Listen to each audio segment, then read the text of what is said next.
이번 말씀은 출애굽기 2장 1절에서 10절까지 보겠습니다. 모세가 태어나다라는 제목으로 말씀을 전하고자 합니다. 2장에서는 모세의 출생과 그리고 모세의 초기 생애에 대해서 기록하고 있다라는 거예요. 히브리인 산모가 낳은 신생아 중에서 모두 예외 없이 나일 강가에 던져 죽게 되었다는 거예요. 그런데 오늘 모세가 태어났는데 모세는 정말 기적적으로 하나님의 은혜로 그리고 하나님의 그 계획하심에 인해서 죽지 않았다라는 거예요. 지난 시간 말씀을 보면요, 지난 1장을 통해서 여러분 생각나는 게 있으십니까? 바로 애굽에 야곱의 아들들이 정착을 하면서 어때요? 인구가 많이 불어났다라고 해요. 애굽인들보다 더 많이 불어났다라고 하거든요. 그러면 애굽인들이 봤을 때 타 국민이 들어와서 타 나라 사람들이 들어와서 우리 원래 애굽인들보다 많아지면 혹시 전쟁이라도 나면 어떻게 될까요? 나라가 없어질 수도 있다. 이런 위기를 맞을 수 있다라는 거예요. 그래서 고된 일을 시켰다라고 해요. 애굽 왕이 누구에게? 히브리인들에게. 그래서 어떻게 해요? 어떤 정책을 내놓습니까? 어떤 정책을 내놔요? 아들을 낳으면 모두 다 죽여라. 딸을 낳으면 살려두라. 이렇게 정책을 내린 거예요.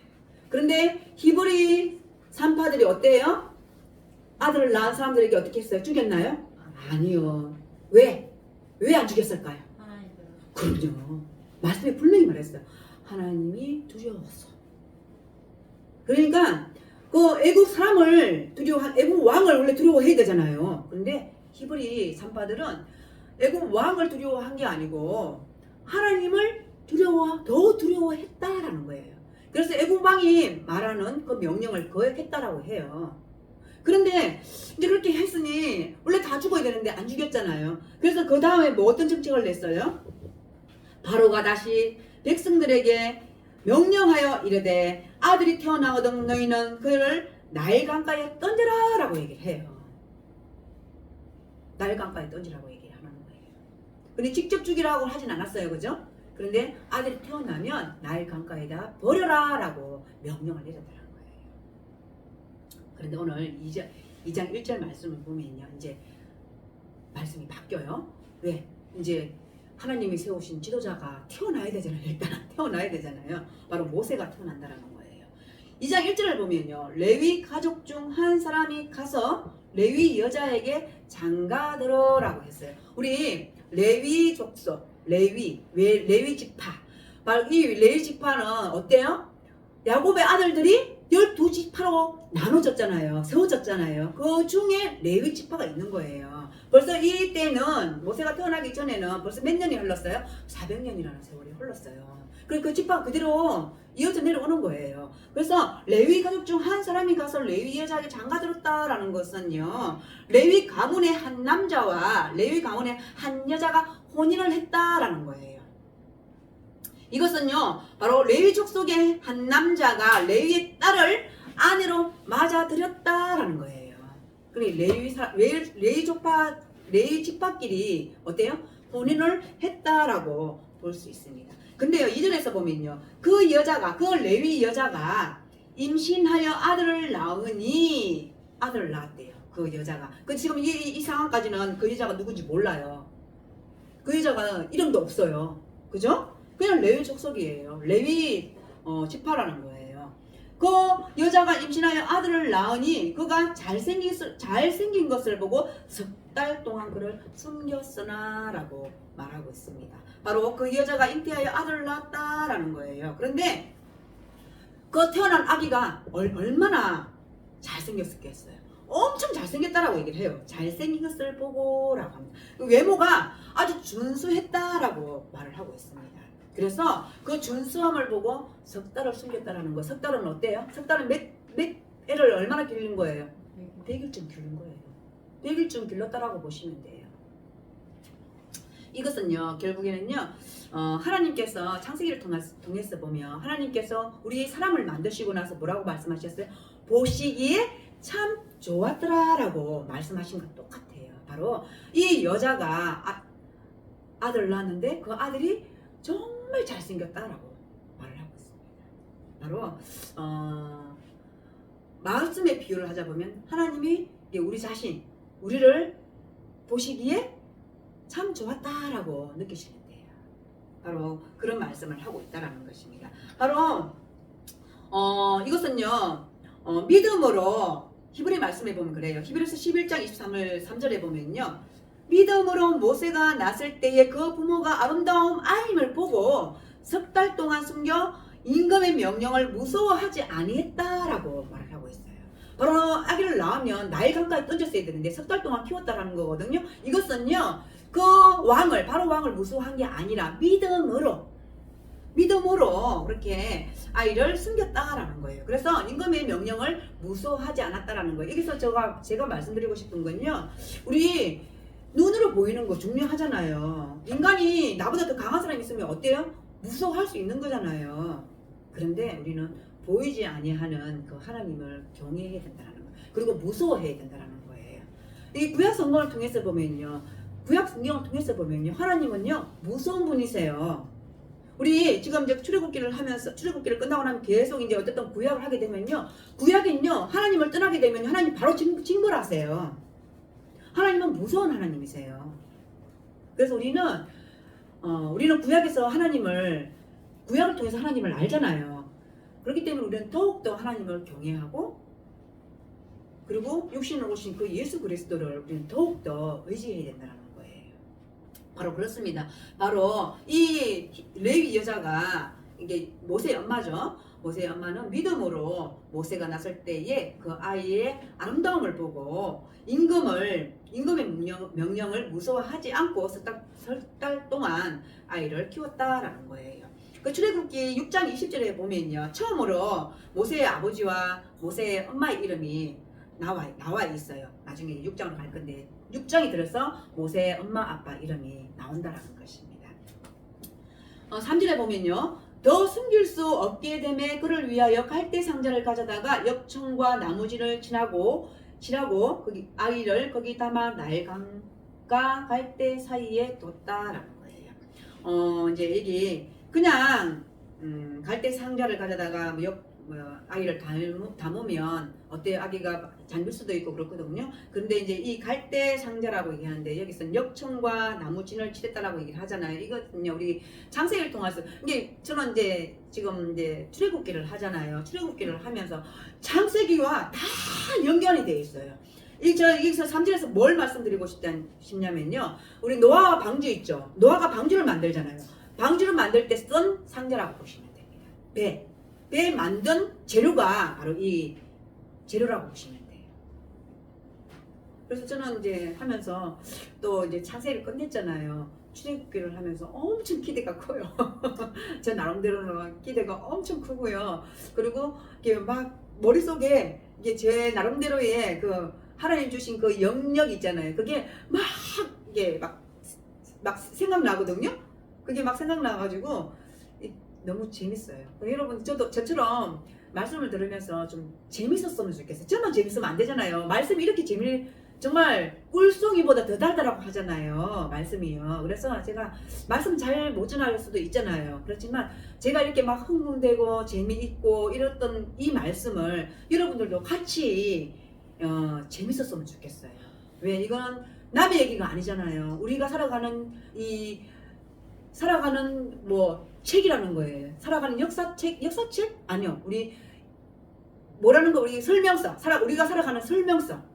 그런 책이거든요. 그래서 어쨌든 지금 우리가 이렇게 모세 얘기를 하고 있지만 이 이야기가 우리 자신의 이야기가 돼서 좀 출애굽기도 여러분과 저가 좀 재미있게 또 이렇게 성경을 재미있게 이렇게 말하시는 분들이 있을 수도 있어요. 그렇지만 책이라는 건요.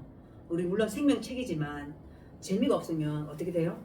열고 싶지 않아요. 어떤 책이든지 간에. 그런데 우리 성경책은요. 우리 삶의 정말 지침서, 설명서이기 때문에 좀 더 재밌었으면 좋겠습니다. 바로 그런 이게 갈대 상자에 넣어서 아기를 넣었다라고 말하고 있습니다. 그런데 제가 처음 시작할 때 하나님의 은혜라라고 말했어요. 4절에 보면요. 그의 누이가 어떻게 되는지를 알려고 멀리 섰더니 일단 나일 강가에 갈대 상자를 넣고 아기를 띄웠어요. 근데 이제 누나는 어때요? 어떻게 되는지를 궁금했던 거예요. 그렇지 않겠어요? 우리가 한번 상상해 볼까요? 내 자식을 갈대 상자에 넣어서 띄웠어요. 어떻게 되는지 궁금하지 않을까요? 궁금할 거라고. 근데 이 4절에 보면요. 그의 누이가 누굴까요? 미디암. 그런데 제가 여기서 또 하나 이제 여러분들 뭐 그냥 알고 가시라고 제가 말씀드리는 거예요. 1절에 보면 레위 가족 중 한 남자가 한 여자와 결혼을 했다라고 하고요. 2절에 보면 그 여자가 임신해서 아들을 낳았다라고 해요. 모세가 첫 아들일까요? 둘째 아들일까요? 셋째 아들일까요? 첫 아들. 그렇죠. 그렇게 생각할 수 있죠. 이 여자가 제가 가지고 있는 주석에는요. 이 여자가 레위 여자가 낳은 아들은 첫 아들이 맞아요. 우리 강사님 말씀하신 거 첫 아들이 맞아요. 근데 우리가 성경을 통해서 보면 모세 형이 있어요, 없어요? 있어요, 아론. 그죠? 아론 있죠. 그러면 아론과 이 사진에 보면 누이라고 했잖아요. 그 미디암이라는 누나거든요. 누이거든요. 그러면 어땠냐? 이제 이런 설이 있는 거예요. 그 설만 알고 계시라고 제가 말씀드리는 거예요. 이미 그 레위 남자가 첫 부인에서 낳았던 자녀다라고 그런 설이 있어요. 그리고 이 레위 여자 모세의 엄마는 다시 여자와 결혼해서 모세를 낳았다라는 거예요. 그게 어디서 뒷받침 해주냐라면요. 출애굽 뒤에 넘어가면요. 아론과 미리암이 어떻게 합작을 해서 모세를 어떻게 해요? 그걸 이제 성경에서 그것을 말해주고 있다라는 거예요. 그래서 아마 우리가 요즘 세상의 그 말로는 배가 다른 자식이다라고 말할 수 있다. 이거는 설이니까. 근데 설이 맞다라는 거예요. 그건 그냥 우리가 성경을 알면서 상식으로 혹시 누가 우리 권사님 그랬잖아요. 금방 첫 아들이라고 했잖아요. 모세는 첫 아들 맞아요. 이 엄마한테는. 그런데 이미 누나와 형이 있었다라는 거예요. 그 정도는 알아주시면 되겠습니다. 그리고 어쨌든 그 누이가 어떻게 됐는지 궁금했던 거예요. 그리고 보고 있었다라는 것입니다. 근데 5절했어요. 바로의 딸이 목욕하러 나일강으로 내려오고 시녀들은 나일 강가를 그릴 때에 그가 갈대 상제 사이에 상자를 보고 시녀를 보내어 가져다. 지금 5절에서 바로의 딸이 목욕하러 나왔다 그래요. 근데 상자 하나가 더 내려오니까 시녀를 불러서 어떻게 했어요? 가져오라라고 말을 했다라는 것입니다. 그런데 하나님 저는 여기서 뭘 봤는지 6절에서 보고요. 6절에서 보면요. 그 바로의 딸에게 어떤 마음을 주셨을까요? 연민의 마음을 주셨다라고 저는 생각합니다. 하나님께서 주셨다라는 거예요. 바로 열보 그 아이를 보니 아이가 우는지라 그가 그를 불쌍히 여겼다라는 거예요. 그가 누구예요? 바로의 딸이에요. 공주예요. 공주가 누구를 보고 모세를 보고 불쌍히 여겼다라는 거예요. 그리고 결국에 밑에 뭐라고 써져 있어요? 이는 히브리 사람의 악이다라고 얘기를 하고 있어요. 애국 사람이 히브리 사람을 보고 불쌍히 여길 수 있을 수도 있죠. 악이니까.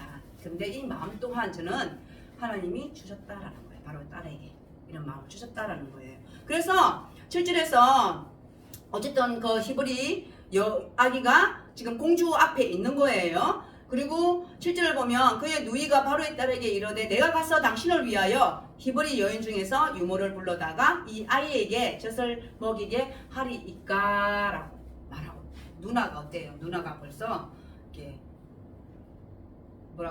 도와준다고 해야 될까요? 내 동생이잖아요. 자기 동생이잖아요.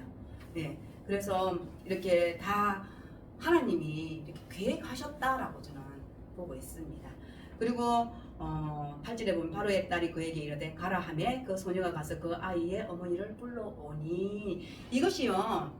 그 예를 들어서 그 1장 마지막 22절에서 뭐라고 했어요? 다 남자아이는 나일 강가에 버려주라고 했잖아요. 근데 모세만 있었겠어요? 예를 들어서 본다면요. 그죠? 그런데도 하나님의 그 은혜로 말미암아 하나님께서 이렇게 모세를 살리셨다라고 저는 생각하고 있습니다. 그리고 9절에서 바로의 딸이 그에게 이르되 이 아기를 데려다가 나를 위하여 젖을 먹이라. 그가 내가 그 싹쓸 주리라. 여인이 아기를 데려다가 젖을 먹이더니 네, 그 결국에는 모세 엄마가 모세를 키운 거예요. 젖을 먹이고 키운 거예요. 그죠? 그리고 10절에 보면 그 아이가 자라매 바로의 딸에게로 데려가니 그가 그의 아들이 되니라. 그가 그의 이름을 모세라 하여 이르되 모세는 무슨 뜻이에요? 내가 그를 물에서 건졌다라는 뜻입니다. 그래서 모세가 되었다라는 거예요. 모세가 누구 아들이 되었어요? 바로의 공주의 바로의 딸 공주의 아들이 되었다라는 것입니다. 우리 그래요.